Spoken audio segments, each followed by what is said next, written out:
तो अगर आप लोग चैनल पर एक रेगुलर व्यूअर हो तो कल मैंने एक वीडियो डाली थी जहां पर आपको बताया था कि WWE लेसनर को बहुत जल्दी एक बहुत तगड़ा और मल्टी ईयर कॉन्ट्रैक्ट ऑफर करेगी। लेकिन आज से कुछ घंटे पहले क्या होता है, जो गूगल है या फिर कह लो जो विकिपीडिया हमें लेसनर की ऑनलाइन प्रोफाइल अपडेट करता हुआ नजर आता है और यहाँ पर अब ये बात मेंशन हो रही है कि लेसनर ने WWE के साथ फिर से साइन कर ली है। तो क्या पूरी रियल कहानी है, इसके बारे में डिटेल में इस वीडियो में बातें होंगी। साथ ही में इस हफ्ते स्मैकडाउन के एपिसोड की व्यूअरशिप के बारे में भी करेंगे बात और समर स्लैम 2021 की जो लोकेशन है वो भी WWE ने कर दी कंफर्म। इसको लेकर फील्ड ब्रे वाइट ने भी अपना रिएक्शन दे दिया है। शेमस की ब्रोकन नोज के बाद रिसेंटली वो हॉस्पिटल के अंदर एडमिट हो चुके हैं, उन्होंने कुछ फोटोज उसकी भी शेयर की हैं। रोमन रेंज भी WWE के मैनेजमेंट से स्मैकडाउन के पिछले शो की बात थे काफी ज्यादा नाराज और इस साल के AEW डबल और नथिंग शो से AEW ने कितना रेवेन्यू कितनी कमाई कर ली है ये बात भी हो चुकी है reveal. So without wasting any time let's begin this video.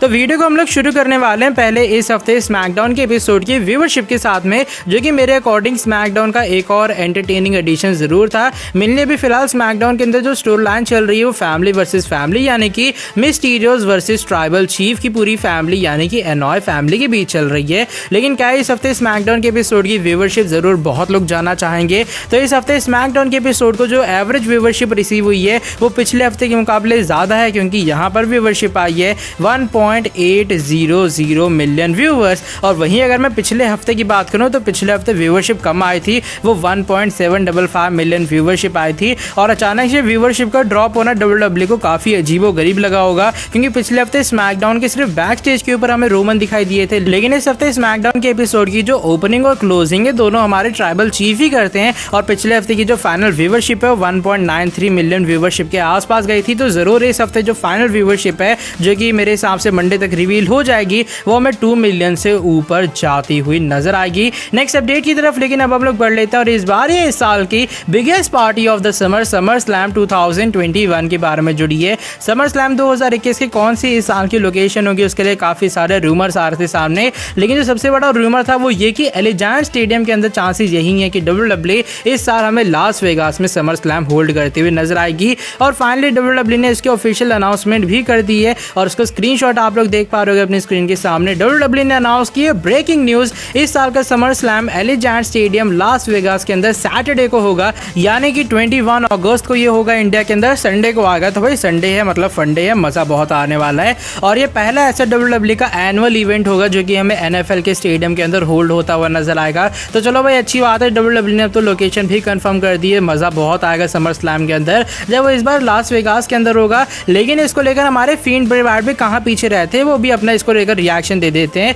इसी ट्वीट के नीचे उसका स्क्रीनशॉट भी आप लोग देख पा रहे होगे और ब्रे वाइट यहाँ पर अपने ऑफिशियल ट्विटर अकाउंट से हमें एक GIF पोस्ट करते हुए नजर आते हैं, जहां पर इस अनाउंसमेंट से वो भी काफी ज्यादा खुश है। वो GIF भी आप लोग देख पा रहे होगे। तो लगे ऐसा रहा है भाई ब्रे वाइट भी काफी खुश है और लगे ऐसा रहा है कि वो समर स्लैम के अंदर जरूर रिटर्न करेंगे। और देखते हैं एलिजांट स्टेडियम के अंदर WWE के इस साल के समर स्लैम में कौन कौन सी बड़ी चीजें होती हैं नेक्स्ट अपडेट की तरफ। लेकिन अब हम लोग बढ़ लेते हैं, इस बार ये हमारी जुड़ी है current United states champion the फेला केल्टिक वॉरियर शेमस के बारे में। अब सही में भाई अपने शेमस एक तरह के वॉरियर ही हैं, क्योंकि उनको ब्रोकन नोज का सफर करना पड़ा था रीसेंट रॉ के एपिसोड के अंदर, लेकिन फिर भी उन्होंने अपने US टाइटल को वैकेंट नहीं किया। उनके अकॉर्डिंग अभी भी वो इस US टाइटल को इजीली कैरी कर सकते हैं। और ये बात तो शेमस ने खुद भी कंफर्म की थी अपने इंस्टाग्राम पोस्ट से, जहां पर उन्होंने अपनी आंख के पास एक चोट का निशान दिखाया था और उन्होंने कहा था वो ठीक है और टाइटल तो उनकी बिल्कुल वैकेंट नहीं होगी। लेकिन भाई आज से कुछ घंटे पहले शेमस हमें हॉस्पिटल के अंदर एडमिट होते हुए नजर आते हैं, क्योंकि ब्रोकन नोज थी तो भाई उसकी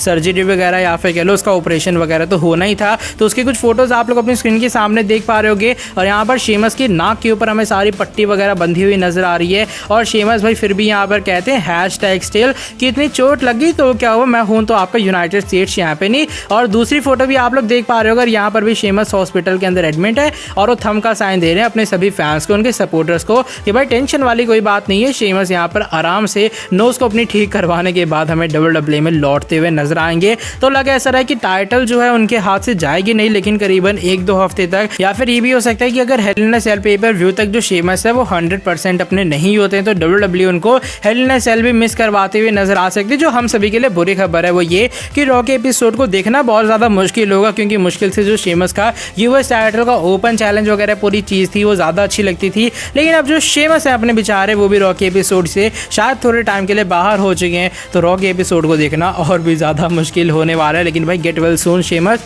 आप जल्दी से वापस आओ, रॉ के एपिसोड को एटलीस्ट थोड़ा सा पार्ट तो वॉचेबल बना दो। नेक्स्ट अपडेट की तरफ लेकिन अब हम लोग बढ़ लेते हैं और इस बार जुड़ी है AEW के इस साल के डबल और नथिंग के शो के बारे में, जो कि मेरे हिसाब से एक ठीक ठाक और अच्छा शो था। और इस साल का जो AEW डबल और नथिंग का शो है वहाँ पर हमें लाइव फैंस भी आते हुए नजर आए थे। और आप ये तो जानते हो कि अगर आपको ऑनलाइन इसे देखना है तो इसके लिए आपको सब्सक्रिप्शन लेना पड़ता है। और भाई रिसेंटली रिपोर्ट आ चुकी है सामने कि कितनी कुछ कमाई वगैरह हो गई है इस साल के AEW डबल और नथिंग शो से। और जो कुल मिला के भी फिलहाल रेवेन्यू रिवील हुआ है वो आया $6 मिलियन के आसपास का। रिपोर्ट से माने ये करीबन 1,15,000 लोगों ने नेशनल और इंटरनेशनल दोनों मिला के परचेज किया था इस साल के AEW डबल और नथिंग के शो को। आई थिंक जो प्राइस टैग है वो $50 होता है और यहाँ पर 80,500 लोगों ने डोमेस्टिक परचेज किए वहाँ पर, और जो 34,500 है वो AEW के इंटरनेशनल परचेज हुए हैं। ऊपर से वेन्यू के अंदर जो उन्होंने मर्चेंडाइज सोल्ड किए वहाँ पर $71,000 उन्होंने कमा लिए। और यहाँ पर और भी जो फैंस वगैरह आए थे उनसे कुल मिला के जो फाइनल रेवेन्यू सामने आया वो $6 मिलियन के आसपास का, जो कि मेरे हिसाब से बहुत तगड़ा रेवेन्यू है भाई इस टाइम पे भी जब पेंडेमिक वगैरह चल रहा है। और ज़रूर AEW जब स्टार्टिंग के अंदर कंपनी इतना ज़्यादा कमा ले रही है तो उनके लिए काफ़ी अच्छी न्यूज़ है, काफ़ी अच्छी साइंस है कि आने वाले टाइम में वो और भी तगड़ा रेवेन्यू जनरेट कर सकती है अगर वो फॉर्मर WWE सुपरस्टार्स को और ले आए। लेकिन अब हम लोग बढ़ लेते हैं आज की हमारी नेक्स्ट अपडेट की तरफ। और नेक्स्ट अपडेट हमारे tribal chief current universal champion Roman Reigns के बारे में जुड़ी है। और रोमन रेंस भी स्मैकडाउन की मैनेजमेंट से काफ़ी ज़्यादा निराश है। अभी बात मैं नहीं कह रहा हूँ बल्कि recently wrestling observer news letter की तरफ से एक बहुत ही बड़ी न्यूज़ आई है सामने। और यहाँ पर ये बात रिवील करते हैं कि पिछले हफ्ते आप सभी ने ये बात तो नोटिस की होगी ना, रोमन रेंस ने स्मैकडाउन के शो की ओपनिंग की थी और ना ही उन्होंने शो की क्लोजिंग की थी। शो की क्लोजिंग के अंदर वो दिखाई जरूर दिए थे लेकिन वो रिंग के अंदर बिल्कुल नहीं आए थे। और ऊपर से शो के अंदर उनका जो पहला मेंशन हुआ था शो के बीच में हुआ था, जब करीबन मुझे ऐसा लगता है आधे घंटे से ज़्यादा बीत गया था। तो भाई रिसेंटली जो रिपोर्ट है उसका मानना ये है कि पिछले हफ्ते इस चीज़ को लेकर रोमन रेंस और पॉल हेमन काफ़ी ज़्यादा निराश थे। और रोमन रेंस ने एक तरह की धमकी कह सकते हो दे दी थी स्मैकडाउन की मैनेजमेंट को कि भाई अगर मुझे यूज़ करना है तो तुम्हें शो की स्टार्टिंग के अंदर यूज़ करना है या फिर शो की एंडिंग के अंदर यूज़ करना है, और मुझे रिंग के अंदर आना है। तुम्हें जो भी प्रोमो करवाने, तुम्हें मुझसे रेसलिंग करवाने, जो करवाना है वो करवाओ, लेकिन शो के बीच में मैं बिल्कुल नहीं आना चाहता। और यही वो रीज़न है क्यों इस हफ्ते स्मैकडाउन के एपिसोड की शो की ओपनिंग रोमन रेंस ने की और शो की क्लोजिंग के अंदर भी हमें मिस्टीरियोस को डिस्ट्रॉय करते हुए नजर आए। तो भाई अभी फिलहाल रोमन रेंस से जो पंगा है कोई WWE की मैनेजमेंट लेना चाहे कि नहीं, क्योंकि उनके बलबूते पे WWE अभी तक सर्वाइव कर रही है। स्पेशली अगर मैं स्मैकडाउन के एपिसोड की बात करूं तो रोमन रेंस का जो कहना है वो WWE जरूर पूरा करेगी। और हो सकता है आने वाले टाइम में अब हमेशा हमें रोमन रेंस से शो की ओपनिंग या फिर शो की क्लोजिंग करते हुए नजर आए। नेक्स्ट एंड फाइनल अपडेट की तरफ लेकिन अब हम लोग बढ़ लेते हैं और इस बार ये जुड़ी है हमारे बीस्ट इनकार्नेट ब्रॉक लेसनर के बारे में। और ब्रॉक लेसनर ने क्या WWE के साथ ऑफिशियली री साइन कर लिए है। अभी बात मैं नहीं कह रहा हूँ बल्कि कल रात से बहुत सारे मुझे कमेंट्स आए थे जब मैंने न्यू कॉन्ट्रैक्ट वाली वीडियो डाली थी।